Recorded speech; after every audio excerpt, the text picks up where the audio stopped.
Hello everyone, कैसे हैं सब लोग। तो आइए चलिए शुरू करते हैं basic concepts of chemistry alpha series का ये लेक्चर। आइए यहां पे हम लोग पहला कंसेप्ट सीखने वाले हैं आज, which is called atomic mass unit.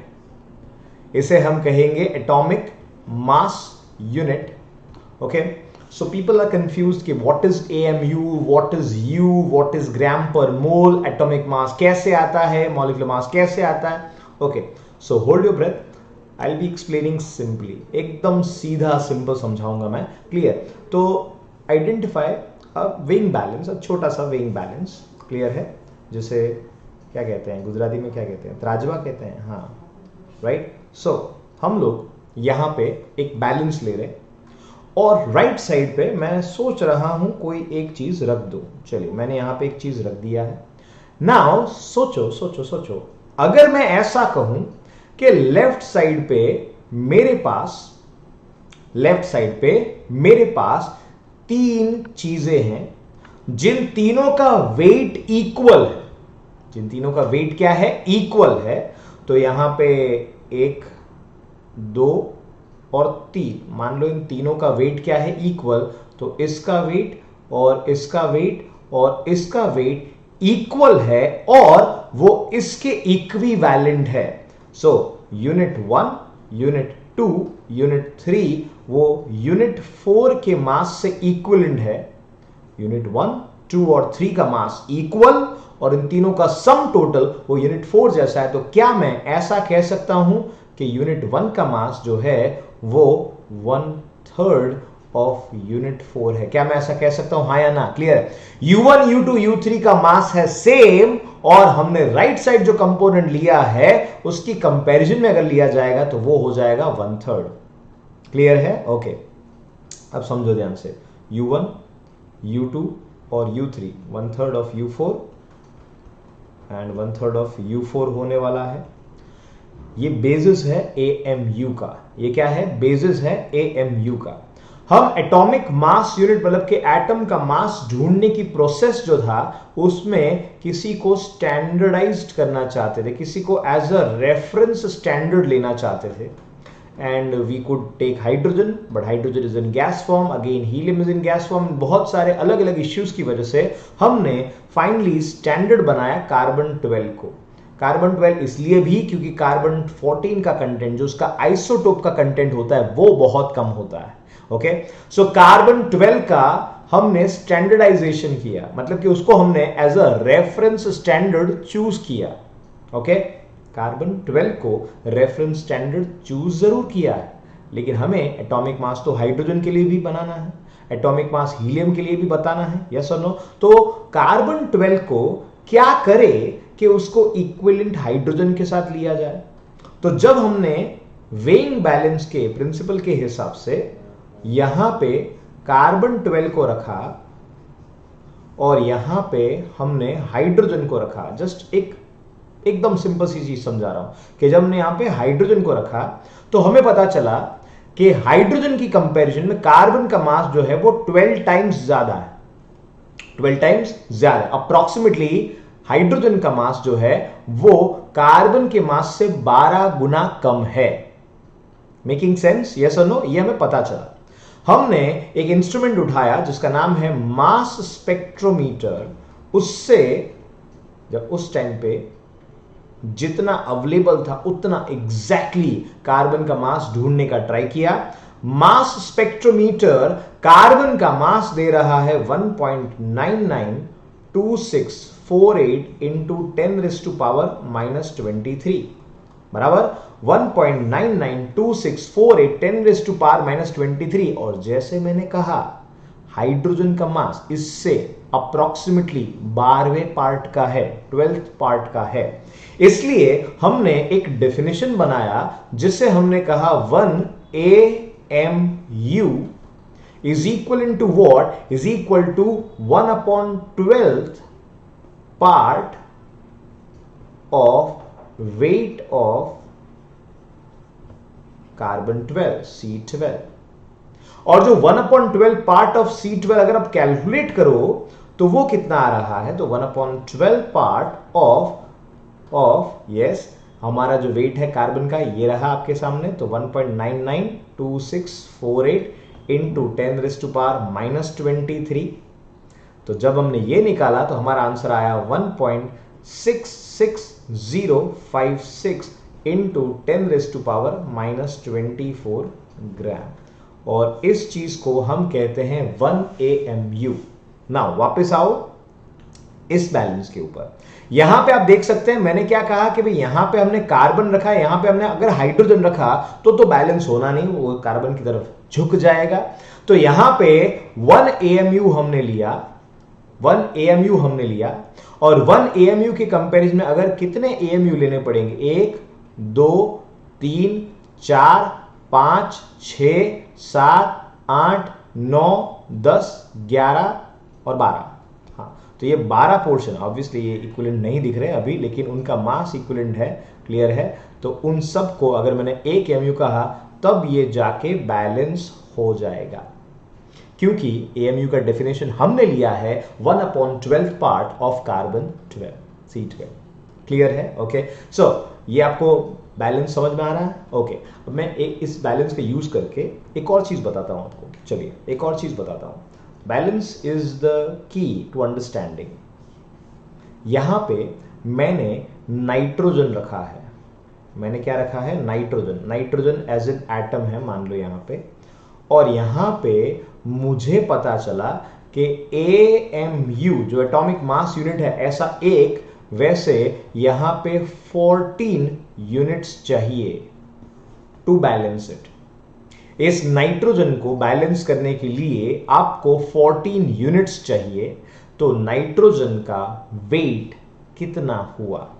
बहुत सिंपल सी बात है, वहां पे कार्बन जो था उसके लिए 12 यूनिट्स चाहिए थे, इसलिए कार्बन का जो मास होगा वो होगा 12 AMU, और इसका मतलब है अगर नाइट्रोजन के लिए 14 यूनिट्स है तो नाइट्रोजन का एटॉमिक मास जो होगा वो हो जाएगा 14 AMU। Making sense? यस और नो? समझ में आ रहा है? कार्बन 12 के 1/12 पोर्शन को हमने 1 AMU नाम दे दिया, और उस 1 AMU के हिसाब से हम सबका आंसर लेके आ सकते हैं। अगर आपके पास हाइड्रोजन है और हाइड्रोजन का मास स्पेक्ट्रोमीटर से ढूंढते हैं तो वो आता है 1.6736 इंटू 10⁻⁻24, जबकि आपके AMU का आंसर है 1.66056। तो बहुत ज्यादा कोई डिफरेंस नहीं है, ये ग्राम है, इसको डिवाइड किया 1.66056 से, बराबर है इंटू 10⁻⁻24, और यहां पे हाइड्रोजन को मास आएगा कितना? वो आएगा 1.008 AMU। क्या हमने ये कहा कि हम लोग फेलियर हो गए? नहीं, हम लोग सक्सेस हो गए। 1 AMU के आसपास ही आंसर आ रहा है। इसी तरह से हीलियम का एटॉमिक मास 4 AMU है। इसका मतलब समझो आप, इसका मतलब अगर हीलियम का एक एटम होगा तो उसका मास होने वाला है 4 मल्टीप्लाई बाय 1.66056 इंटू 10⁻⁻24 ग्राम। ये होने वाला है हीलियम का एटॉमिक मास। अगर मैं कहूं कि आपके पास एक ऐसा एटम है X जिसका AMU वैल्यू है लेट्स से 100 AMU, हाँ तो लिखो भाई, कमेंट के अंदर लिखो जल्दी फटाफट, कमेंट के अंदर लिखो कि क्या होगा इसका ग्राम में आंसर। यस, 100 AMU है, वेरी गुड, यस परफेक्ट। तो 1.66056 10⁻⁻22 ग्राम ये होने वाला है उसका आंसर। 100 AMU है, मल्टीप्लाई किया 1.66056 इंटू 10⁻⁻22 ग्राम, ये आने वाला है उस एटम का आंसर। Making sense? क्लियर है? ओके, वापस फिर से एक बार जल्दी फटाफट। हमने पहले ये कंसेप्ट सिखाया, ये आपको दिमाग में बैठ जाएगा ना, तब आपको पूरा सारा का सारा चीज क्लियर हो जाएगा। U4 को कंपेयर किया U1 U2 U3 से। U1 U2 U3 का मास एक दूसरे के लिए सेम है और इसकी कंपैरिजन में 1/3 है। ओके, क्लियर है? स्टैंडर्डाइज करने के लिए हम लोग बाकी सारे एलिमेंट्स को ट्राई आउट करते थे, लेकिन carbon became the standard. Carbon वहां पे स्टैंडर्ड लिया हमने। मास स्पेक्ट्रोमीटर से आंसर उसका है 1.992648 10⁻⁻23 ग्राम, राइट। और उस ग्राम वैल्यू को हमने डिवाइड बाय 12 किया, जैसे ही हमने उसको डिवाइड बाय 12 किया तो वहां पे 1/12 ऑफ 1.992648 10⁻23 ग्राम, सो आंसर आएगा 1.66056 10⁻24 ग्राम।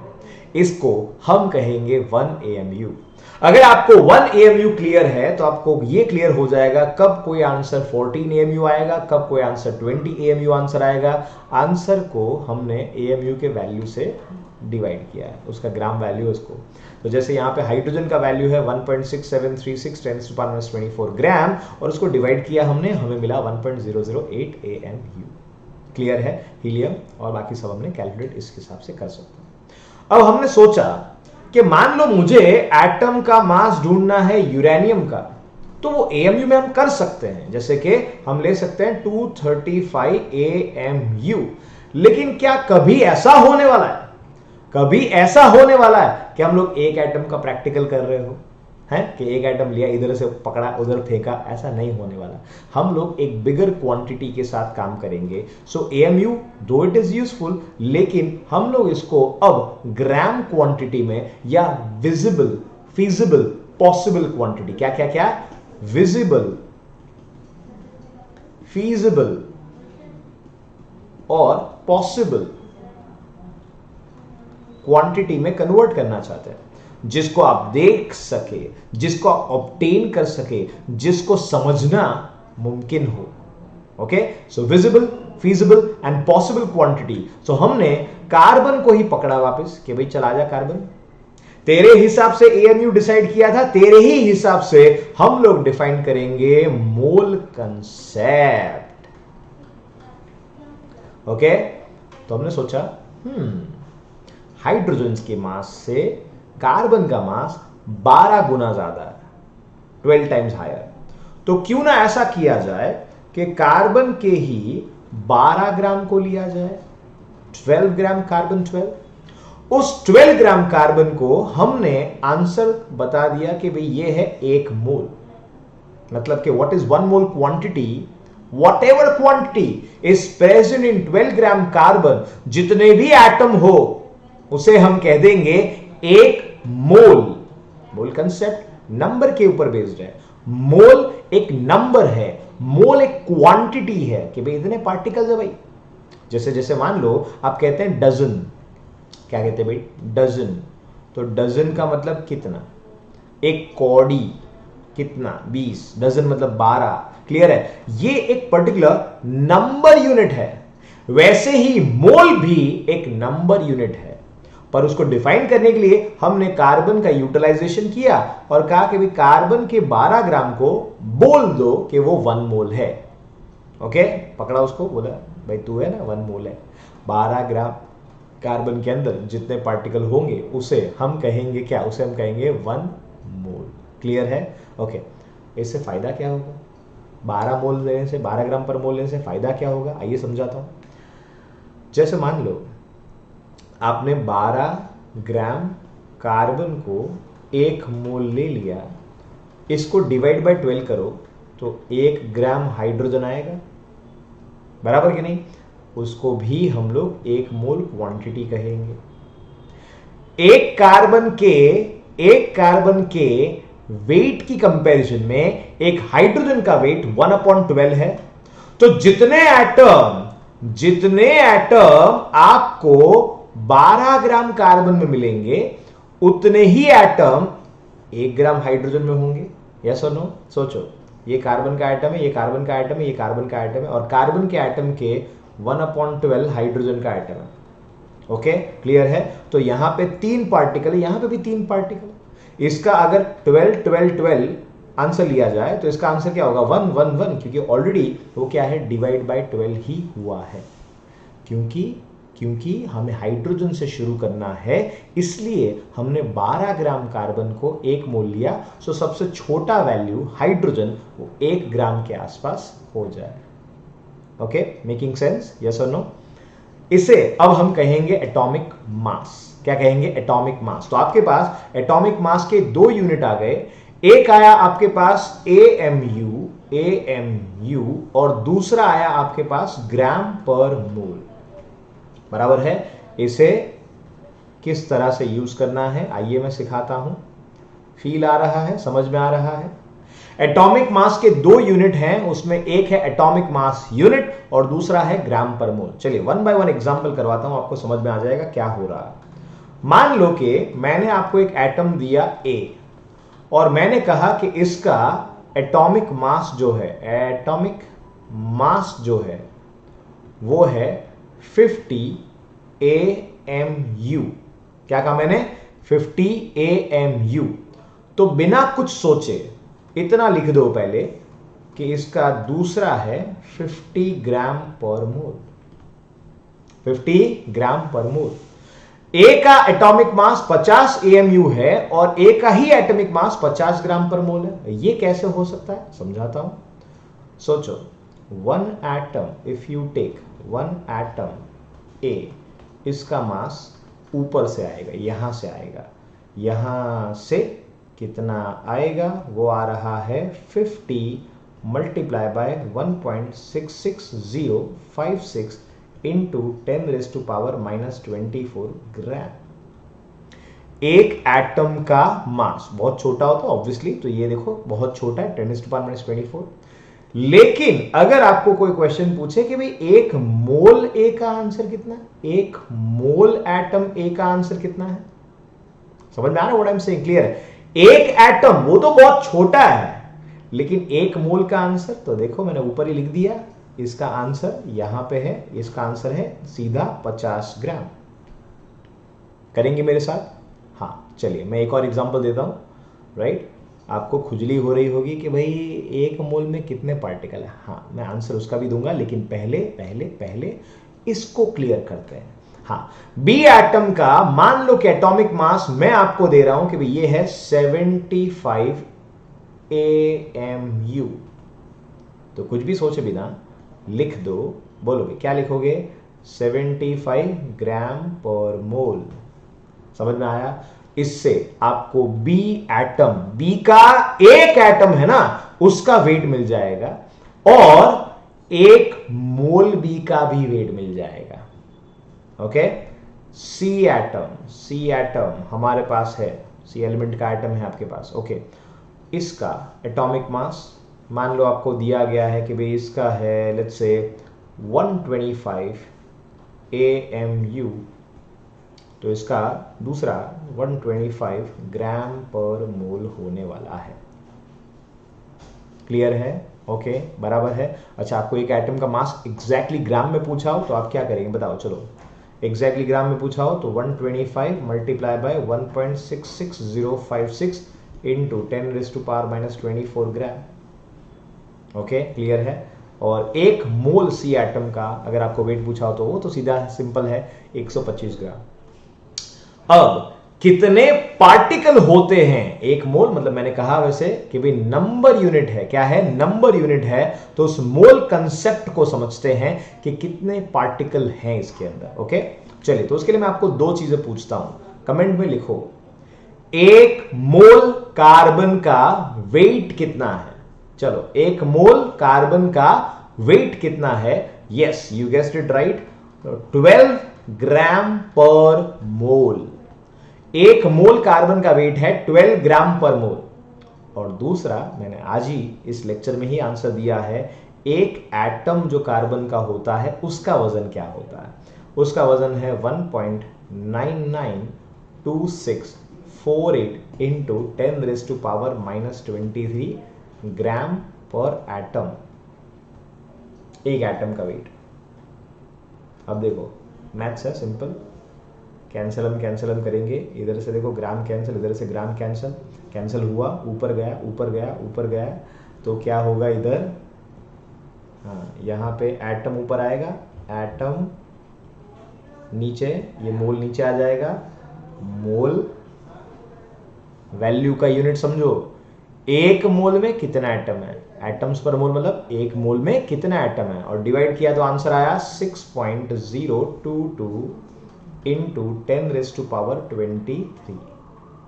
क्लियर है? इतने एटम्स होते हैं, इतने एटम्स होते हैं एक मोल के अंदर। इसे फेमसली एवोगैड्रो नंबर कहा जाता है। एवोगैड्रो नंबर है ये, एवोगैड्रो नंबर साइंटिस्ट के ऊपर से एवोगैड्रो नंबर इसका वैल्यू। ओके, क्लियर है? 6.022 इंटू 10⁻23 नाइट्रोजन का वजन 14 ग्राम है। इसका मतलब नाइट्रोजन का एटॉमिक मास कितना हुआ? 6.022 10⁻23 नाइट्रोजन एटम्स हैं, बराबर, उसका वजन 14 ग्राम है। तो क्या मैं ऐसा लिख सकता हूं, देयरफॉर 1 मोल नाइट्रोजन का मास कितना है? 14 ग्राम है। सो देयरफॉर नाइट्रोजन का एटॉमिक मास क्या हो गया? 14 ग्राम पर मोल। ओके, क्लियर है? कितना एटम? 6.022 10⁻23 एटम्स, उसका वेट है 14 ग्राम। तो एक नाइट्रोजन का, एक मोल नाइट्रोजन का कितना होगा? 14 ग्राम, 14 ग्राम पर मोल। एक एटम का कितना होगा? एक एटम का कितना होगा? अब ये देखो, सिंपल है ना, कि इतने एटम्स के हिसाब से 14 ग्राम आ रहा है। तो एक एटम के हिसाब से कितना? जैसे ही आप डिवाइड करोगे और उसको AMU में कन्वर्ट करोगे, आंसर आने वाला है 14 AMU। यस, आंसर क्या आने वाला है? 14 AMU, बराबर है। शॉर्टकट ये देखो, 6.022 10⁻23 मल्टीप्लाई बाय 1.66056 10⁻⁻24, इन दोनों का मल्टीप्लीकेशन है 1।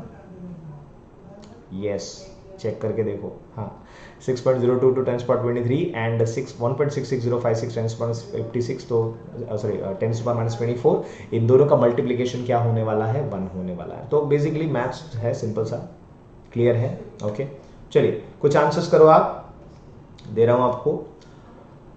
ढूंढो मास ऑफ 1 ऑक्सीजन एटम, और ऑक्सीजन एटम का एटॉमिक मास ऐसा लिखा हुआ है, ऑक्सीजन 816। नीचे यहां पे हमेशा एटॉमिक नंबर है और ऊपर हमेशा मास, याद रखना। चलिए फिर दूसरा, और ग्राम में ढूंढना है भाई।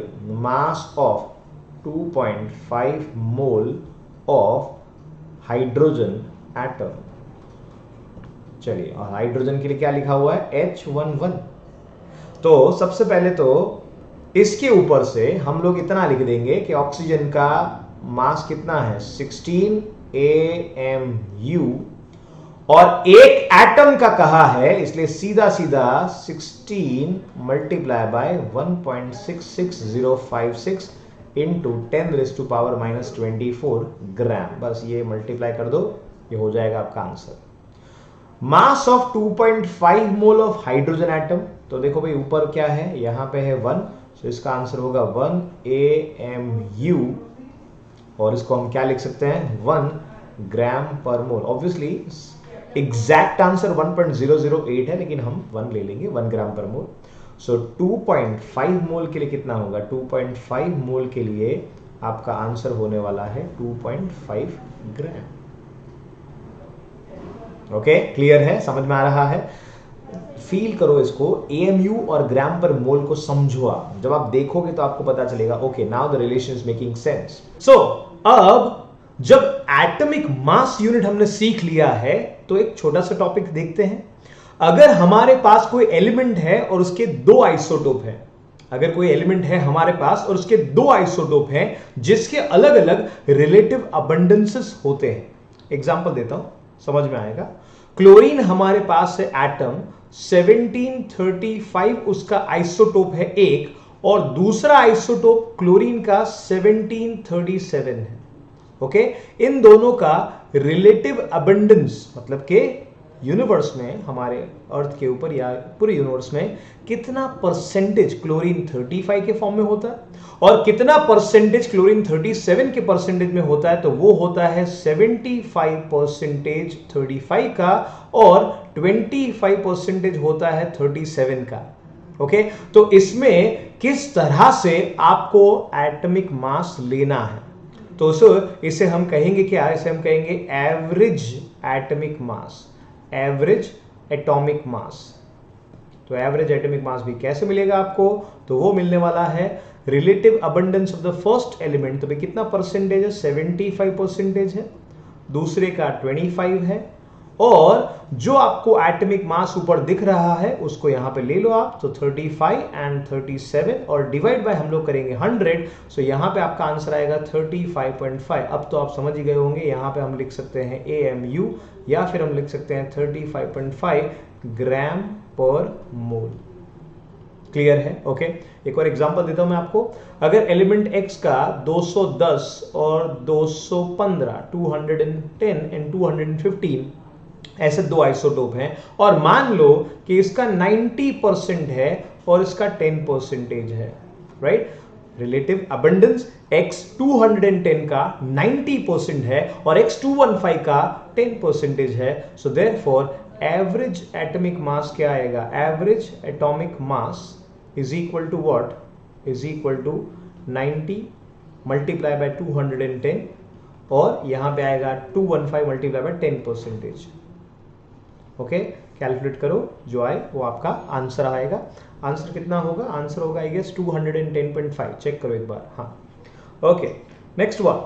अब हमारे पास है मान लो Y एटम जिसके 3 आइसोटोप है, जिसके 3 आइसोटोप हैं। एक है लेट्स से 50, दूसरा है 55 और तीसरा है 60। इसका परसेंटेज आपको दिया है 50%, इसका परसेंटेज दिया है 25% और इसका परसेंटेज दिया है 25%। चलो करो आप, राइट? किस तरह से आंसर आने वाला है? Average atomic mass, average atomic mass कैसे आने वाला है? So is equal to what?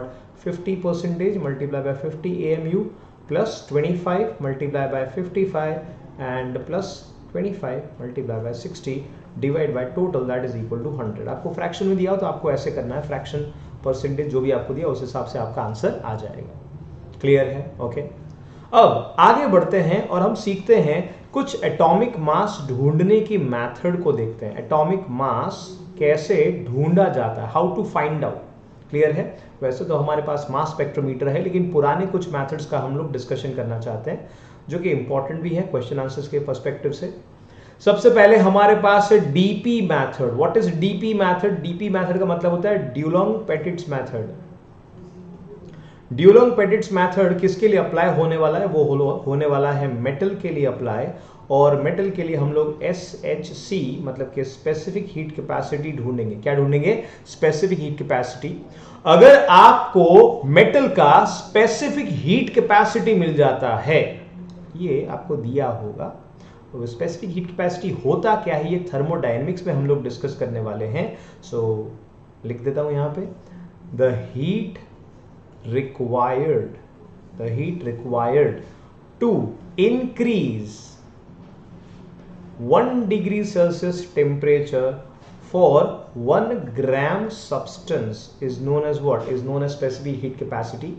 So DP method क्या कहता है कि अगर आपको मेटल का स्पेसिफिक हीट कैपेसिटी मिल जाए तो आपको करना क्या है? आपको करना है 6.4 divided by specific heat capacity. Okay, और 6.4 divide by specific heat capacity करेंगे तो आपको अप्रॉक्सिमेट एटॉमिक मास मिल सकता है। ये अप्रॉक्सिमेट होता है, ये एग्जैक्ट नहीं होता, लेकिन हमारे लिए काम की बात है कि 6.4 divided by specific heat capacity करेंगे तो मिल जाएगा आपको एटॉमिक मास। क्लियर है? ओके, नेक्स्ट वन हम देखते हैं आइसोमॉर्फिज्म मेथड। आइसोमॉर्फिज्म क्या होता है? आइसोमॉर्फिज्म क्या है और उसका मेथड क्या है? सबसे पहले तो आइसोमॉर्फिज्म, अगर आपने देखा हो कॉपर सल्फेट CuSO4.5H2O, ये उसका फॉर्मूला है। कॉपर सल्फेट पेंटाहाइड्रेट है ना, हाइड्रेटेड कॉपर सल्फेट है ये। अगर आपको कहा जाए कि हमारे पास एलिमेंट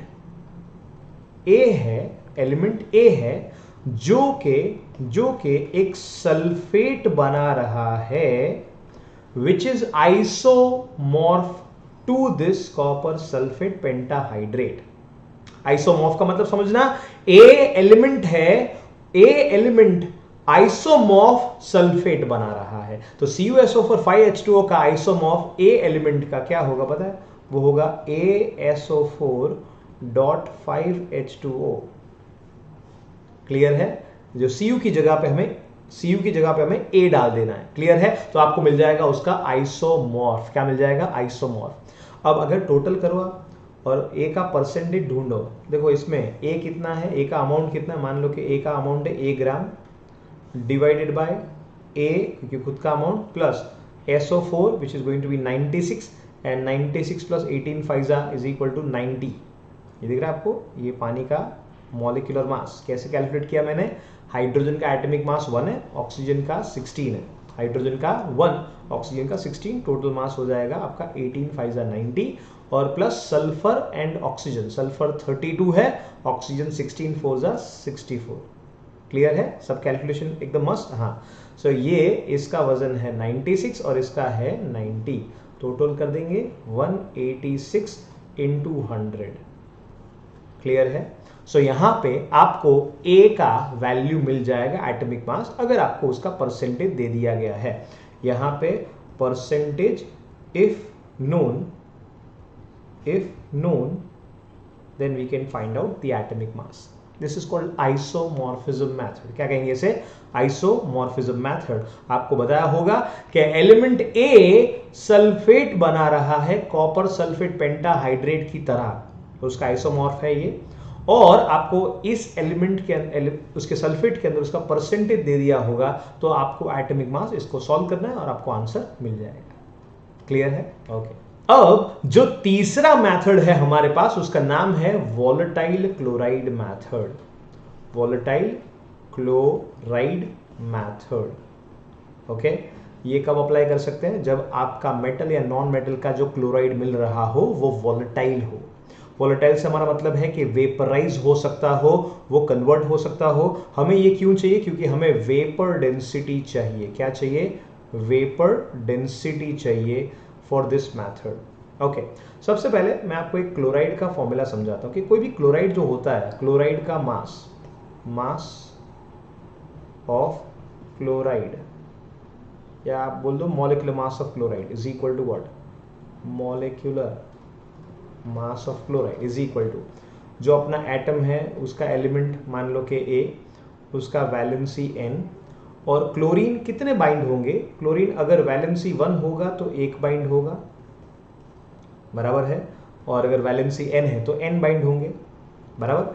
वैलेंसी क्या होता है, वैलेंसी मतलब कि चार्ज, Na+1 का वैलेंसी 1 है, Mg+2 का वैलेंसी 2 है, और थोड़ा डिटेल में आगे हम लोग वैलेंसी को जानेंगे। ओके, यहां पे A प्लस 35.5 इंटू n कह सकता हूं मैं, n इज अ वैलेंसी, और यहां पे ये क्या है, molecular mass of the component है, बराबर। और ये जो आपको दिख रहा है इसे हम कहेंगे equivalent mass of the chloride. So molecular mass of the chloride, और ये जो है उसे कहेंगे इक्विवेलेंट मास, इक्विवेलेंट वेट और मास ऑफ क्लोराइड। सो इसमें से n का वैल्यू मिलेगा, भाई n का वैल्यू क्या होने वाला है, n is valency here is equal to molecular weight of chloride divided by the A plus 35.5। Okay, valency of that particular atom क्या होने वाला है, वो होने वाला है उसका atomic mass divided by equivalent mass is equal to molecular mass of chloride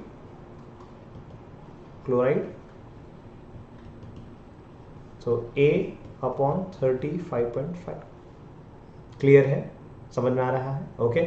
सो यहां पे अगर मुझे एटॉमिक मास ढूंढना है तो मुझे क्या चाहिए, मॉलिक्यूलर मास ऑफ क्लोरीन चाहिए। Molecular mass of chlorine is equal to what, is equal to यहाँ पे 2 into vapour density divide by A plus 35.5, और यहाँ पे एटॉमिक मास है A और इक्विवेलेंट मास ऑफ मेटल, ये चाहिए आपको। ओके, तो आइए चलिए इसका एक एग्जांपल लेते हैं। मान लो कि हमारे पास एक मेटल का क्लोराइड है MCl3, जिसमें मेटल का परसेंटेज जो है वो आपको दे दिया गया है कि भाई वो 35% है। ओके, आपको इसका एटॉमिक मास ढूंढना है या आपको इसका इक्विवेलेंट मास ढूंढना है। क्लियर है? सो एक सादा सिंपल सा फॉर्मूला वैलेंसी के लिए W by E is equal to W by E apply कर सकते हैं। यहां पे हम लोग लेंगे क्लोराइड के लिए और यहां पे हम लोग लेंगे अपने मेटल के लिए, बराबर। Okay, so W of metal कितना है? मेटल देखो 100 ग्राम के हिसाब से आपको दे दिया गया है भाई 35 ग्राम है। Okay, equivalent mass of metal नहीं पता, अभी उसको एज इट इज रखते हैं। वेट ऑफ क्लोराइड तो आपको 35% M दिया है, तो टोटल क्लोराइड कितना हुआ? 100 हुआ, 100 ग्राम हुआ। और इक्विवेलेंट मास ऑफ क्लोराइड कितना होगा? वो होगा EM प्लस 35.5, बराबर। ये जो मैंने नीचे लिखा है उसे कहते हैं इक्विवेलेंट मास ऑफ क्लोराइड। ये ऊपर जो है वो हमने ले लिया है मास ऑफ क्लोराइड जो MCl3 का टोटल मास होगा, और यहाँ पे 35 जो कि मेटल का मास है, यहाँ पे 100 ग्राम के अंदर, और डिवाइड बाय इक्विवेलेंट मास। चलो इसको क्रॉस मल्टीप्लाई करो। So 35 EM plus 35.5 multiply by 35 is equal to 100 EM। So इसके ऊपर से आपको क्या मिल जाएगा? 65 EM is equal to what? Is equal to 35.5 multiply by 35, और इसके ऊपर से आपको EM मिल जाएगा। इक्विवेलेंट मास ऑफ मेटल मिल चुका है। इसके ऊपर से अगर हम लोग एटॉमिक मास ऑफ मेटल की बात करें तो वो क्या आएगा?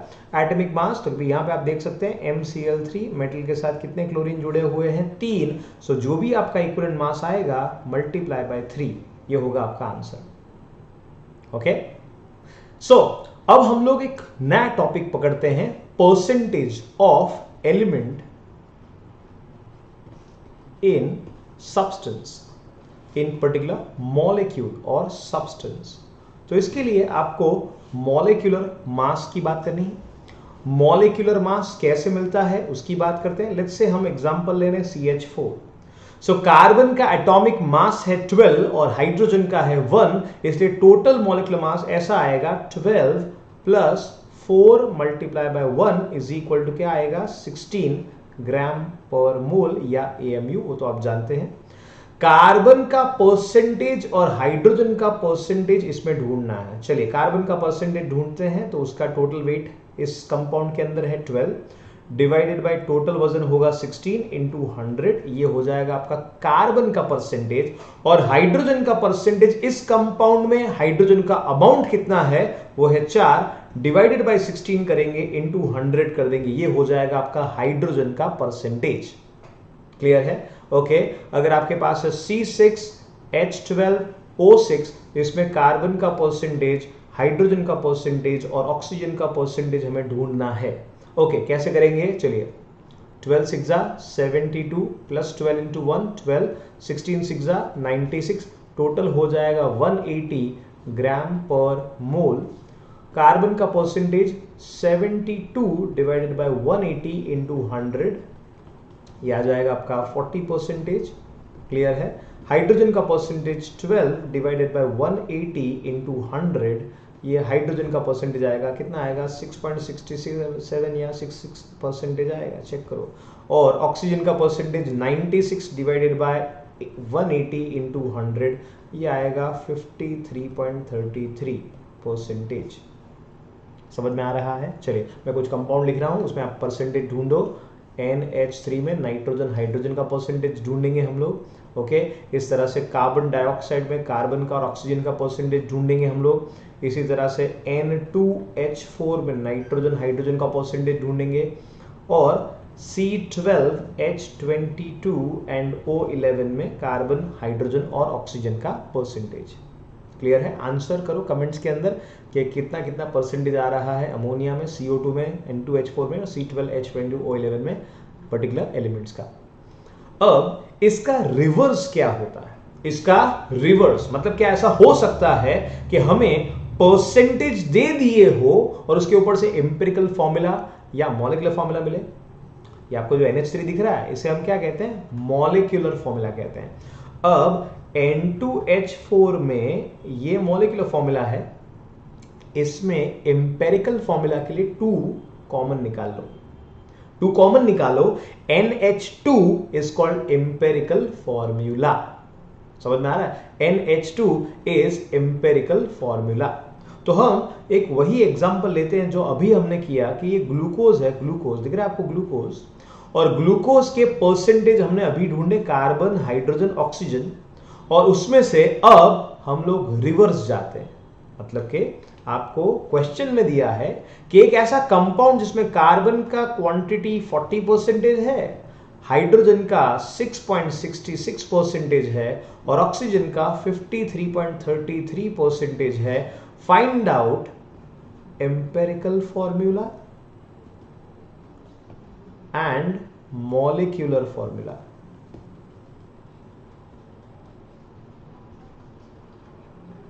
चलिए, क्या हम ऐसा कर सकते हैं? बहुत सिंपल से, शॉर्टकट से सीखते हैं।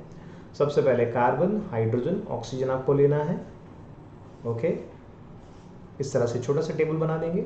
कार्बन का परसेंटेज 40, हाइड्रोजन का 6.66, ऑक्सीजन का 53.33। यहां पे अब मैं जो लिख रहा हूं वो उसके एटॉमिक मासेस हैं। सो कार्बन का एटॉमिक मास है 12, हाइड्रोजन का 1 और ऑक्सीजन का 16। Right now what you do is you divide the percentage value by atomic weight. करो, यस। हाँ, इसका आंसर आएगा कितना आएगा? 3.33 आ रहा है। इसका आंसर 6.66 ऑब्वियसली, और यहाँ पे 3.33 आ रहा है ऐसा। Okay, now take the ratio, ये अगर हमने रेशियो नाम दे देते हैं, take the smallest number out of this ratio. Clear है? ओके, और बाकी सबके डिनोमिनेटर में डाल दो।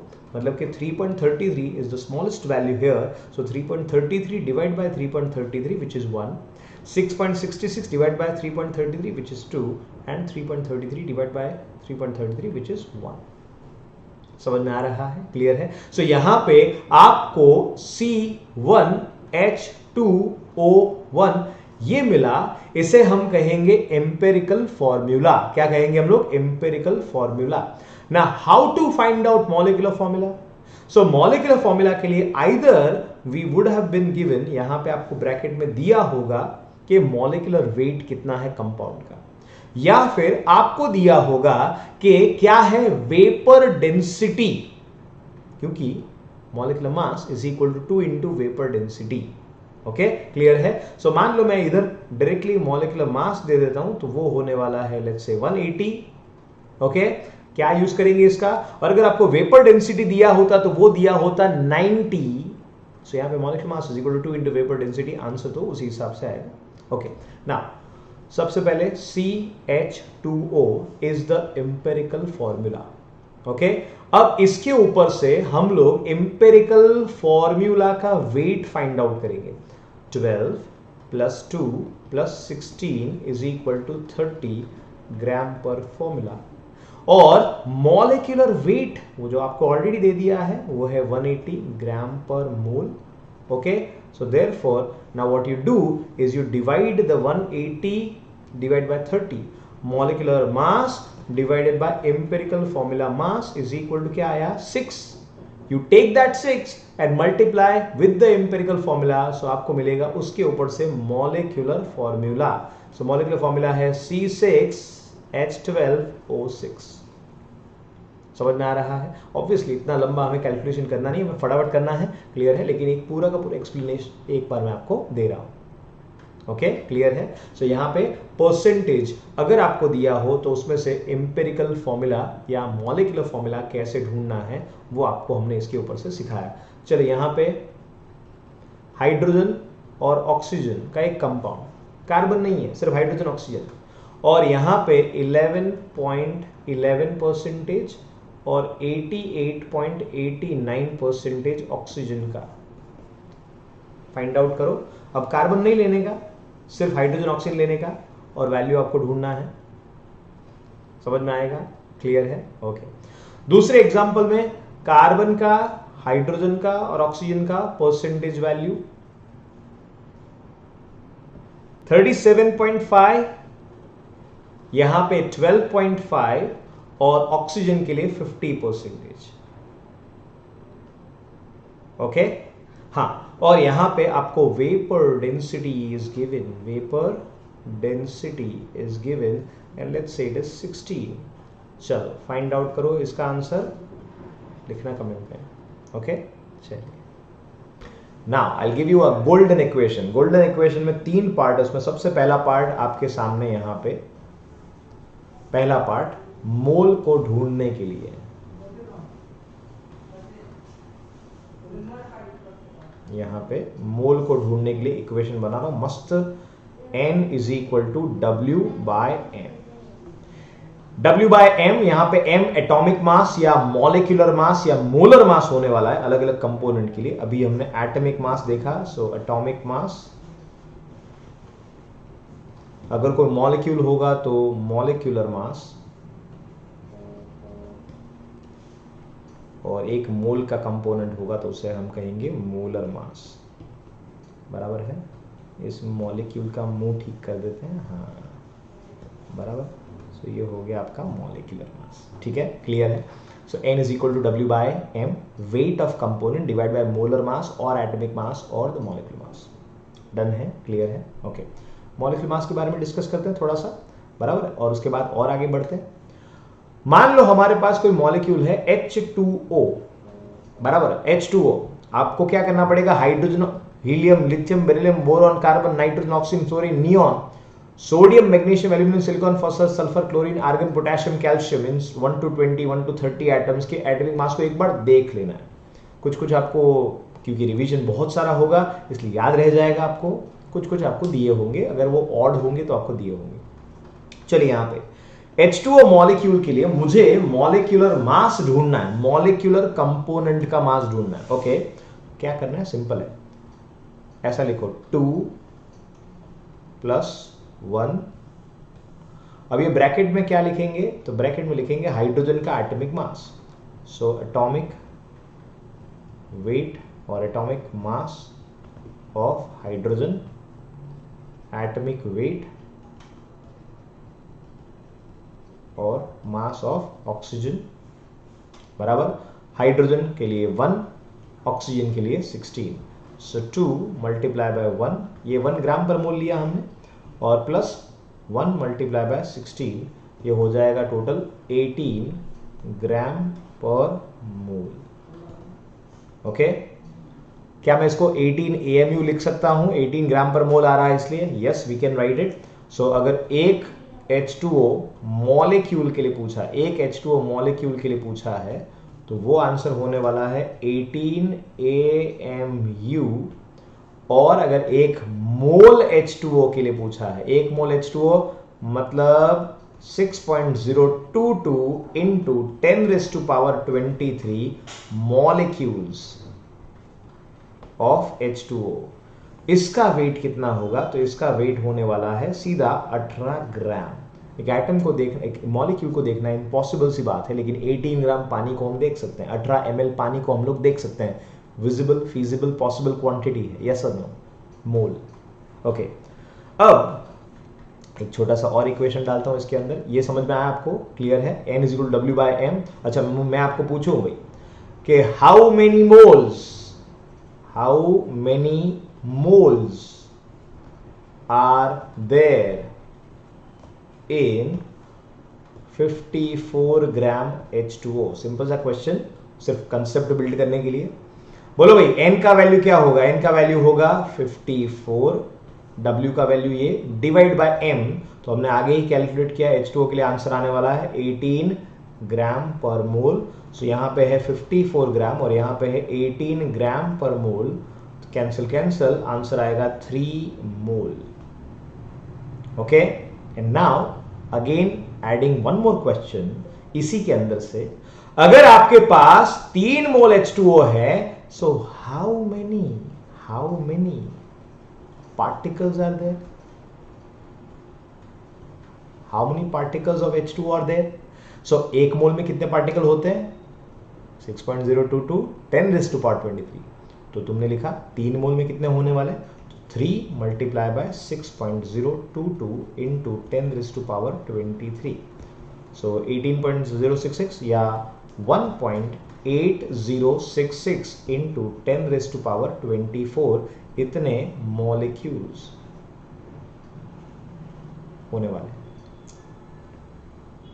ओके, डन है, समझ में आया? तो दूसरे इक्वेशन का मौका है, दूसरे इक्वेशन को ऐड करते हैं। n is equal to what? n is equal to हमारे नंबर ऑफ पार्टिकल्स जो भी आपको दिए हो या ढूंढने हो डिवाइडेड बाय एवोगैड्रो नंबर। ये दूसरा इक्वेशन है आपका। Avogadro number 6.022 10⁻23 n number of particles आपको जो मिलेंगे, जो दिए होंगे उसके ऊपर से। ओके, चलिए एक और क्वेश्चन इसके ऊपर से। देखो, प्रैक्टिस प्रैक्टिस प्रैक्टिस, पहले बेसिक से शुरू कर रहे हैं, बेसिक से बेसिक चीज कवर करेंगे। जब आपको एडवांस तक जाना है ना, तो आपका बेस एकदम पक्का होना चाहिए, आपको सब कुछ क्लियर होना चाहिए। सो कंसेप्चुअली आप बहुत स्ट्रांग होंगे, तभी जाके आगे हमें बहुत मजा आने वाला है। क्लियर है? चैप्टर के एंड पार्ट में फिर जब हम क्वेश्चंस कर रहे होंगे, वहां पे आपकी कोई गलती नहीं होगी, आपको सारे के सारे इक्वेशंस पता होंगे।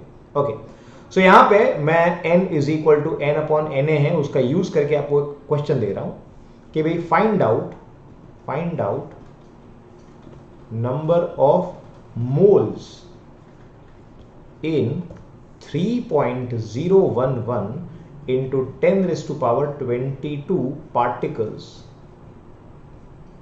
हीलियम। कितने मोल हैं हीलियम के इसके अंदर? ओके, तो भाई ढूंढेंगे हम लोग, क्यों नहीं ढूंढेंगे? बोलो, पॉज करो, ढूंढो।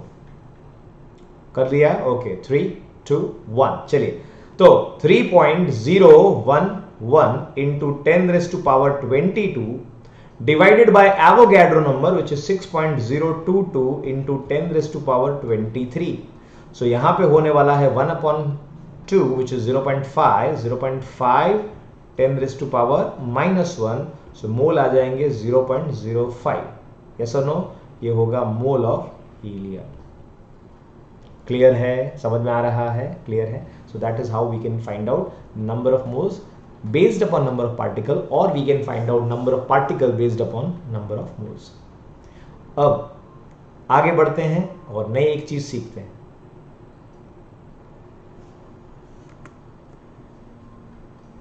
अब तक हमने देखा कि किस तरह से वेट के ऊपर से हम लोग ढूंढ सकते हैं मोल, इसी तरह से अब हमने ढूंढा कि पार्टिकल्स के ऊपर से मोल कैसे मिलेंगे। और अब तीसरा और आखिरी इक्वेशन आने वाला है मोल के लिए।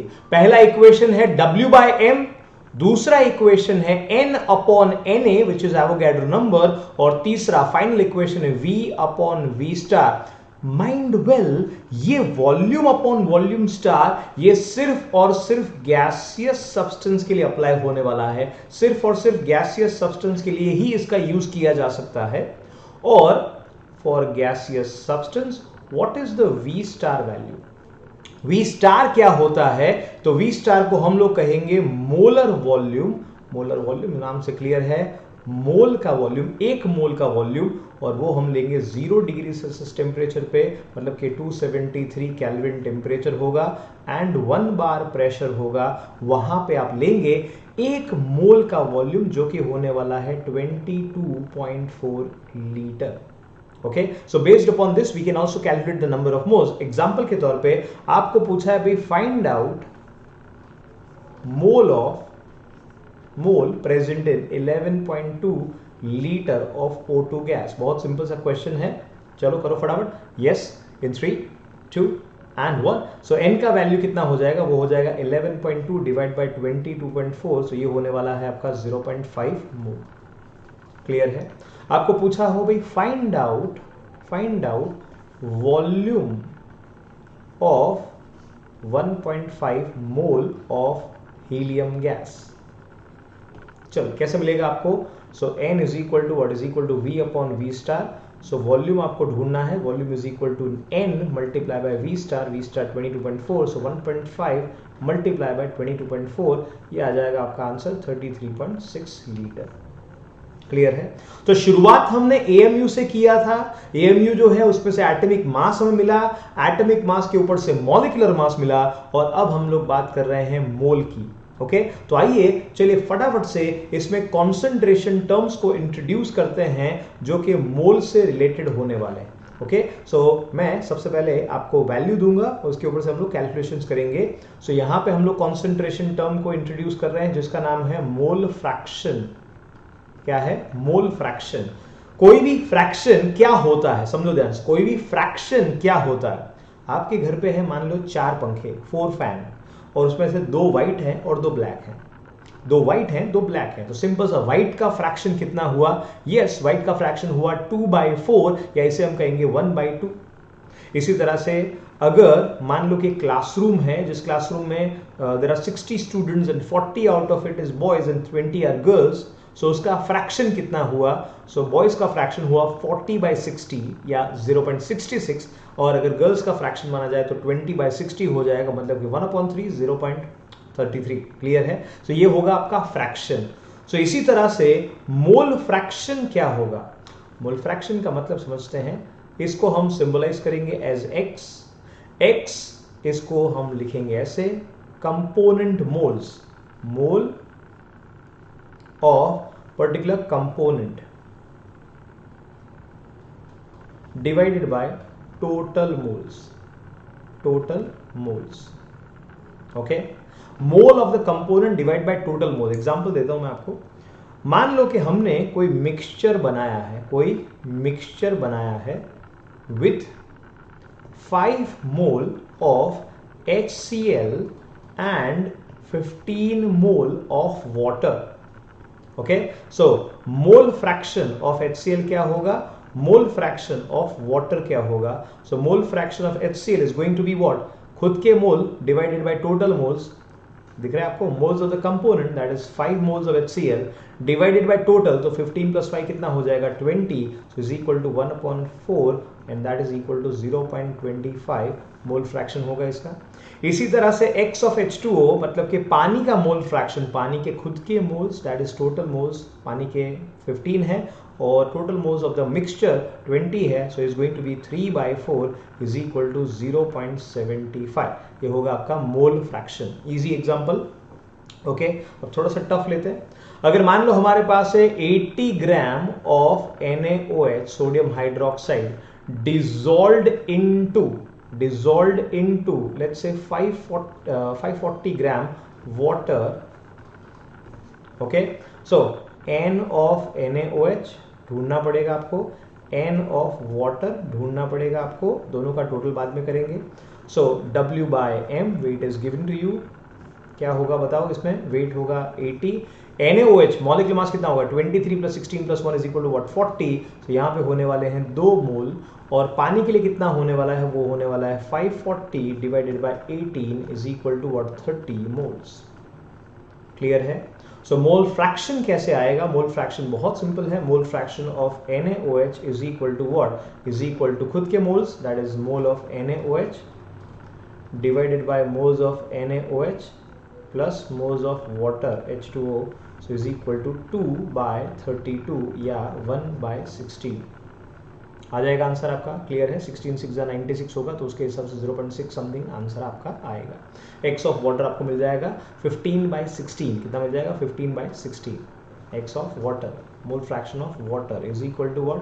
इज इक्वल टू खुद के मोल, पानी के मोल खुद के कितने हैं? 30 है, divided by 32 is equal to 15/16। Clear है? Okay, so this is going to be the mole fraction value. क्या होने वाला है? Mole fraction. आइए कुछ और एग्जांपल लेते हैं। अगर हमें लीटर के हिसाब से दिया है कि गैस ए 67.2 लीटर मिक्स किया गया है गैस बी के साथ, और जो कि है 44.8 लीटर। ओके, और इन दोनों को एट STP मिक्स किया गया है। Find out mole fraction. कर पाएंगे आप? चलो करो फटाफट। इन 3 2 and 1। सो Na कितना होने वाला है? Na होने वाला है 67.2 divide by 22.4 is equal to what? 3 moles. And gas B होने वाला है क्या? वो होने वाला है 44.8 डिवाइडेड बाय 22.4, सो यहाँ पे होने वाला है 2 मोल्स। सो आपको आंसर मिल जाएगा mole fraction of A is equal to 3/5 which is 0.6, और मोल फ्रैक्शन का टोटल 1 होता है। 2 कंपोनेंट ही इधर, तो 1 - 0.6 करेंगे, ये आंसर आ जाएगा 0.4, या आप 2/5 करेंगे तो मिलेगा आपको 0.4। अगर 2 कंपोनेंट से ज्यादा कंपोनेंट है, जैसे कि x1 + x2 + x3, तो जितने भी कंपोनेंट हो उन सब का टोटल होने वाला है 1। बहुत सिंपल सा फॉर्मूला है x1 का फॉर्मूला क्या होगा n1 upon n1 plus n2 plus n3। x1 क्या होगा, x1 होगा n1 upon n1 plus n2 plus n3 और x2 क्या होगा, वो होगा n2 upon n1 plus n2 plus n3 और x3 क्या होगा, वो होगा n3 upon n1 plus n2 plus n3 और सबका सम टोटल करेंगे डेफिनेटली वैल्यू क्या आ जाएगा, 1 आ जाएगा। क्लियर है? सो मोल फ्रैक्शन समझ में आ रहा है आपको। अगर मान लो आपको पार्टिकल दिए गए 9.011 10 raised to power 25 particles of component let's say P and 3.011 into 10 raised to power 22 या 24 let's say 24 मिक्स किए गए हैं Q के। इन दोनों को मिक्स करेंगे, मोल फ्रैक्शन क्या आएगा, चलिए NP ढूंढेंगे और NQ ढूंढेंगे। NP क्या होने वाला है, now because the particles are given, हम क्या करेंगे 9.011 डिवाइड बाय 6.022 इनटू, यहाँ पे ऊपर है 10 रेज़ टू पावर 25 और नीचे है 10 रेज़ टू पावर 23। ये आप देख सकते हैं 3.011 मल्टीप्लाई बाय 3 होने वाला है और यहाँ पे होने वाला है 2, so 3/2 which is 1.5 into 10 raise to power 2, so 150 moles है यहाँ पे। और Q के मोल कितने होंगे, 3.011 into 10 raise to power 24 divide by 6.022 into 10 raise to power 23। So ये होने वाला है 10 डिवाइडेड बाय 2 मतलब कि 5 मोल होने वाला है। इसके 150, इसके 5, मोल फ्रैक्शन क्या होगा, mole fraction of P is equal to 150 divided by 155 और इसी तरह से XQ आपको मिल जाएगा 5 डिवाइडेड बाय 155। क्लियर है? Okay, so that is mole fraction. क्या है ये, मोल फ्रैक्शन। ओके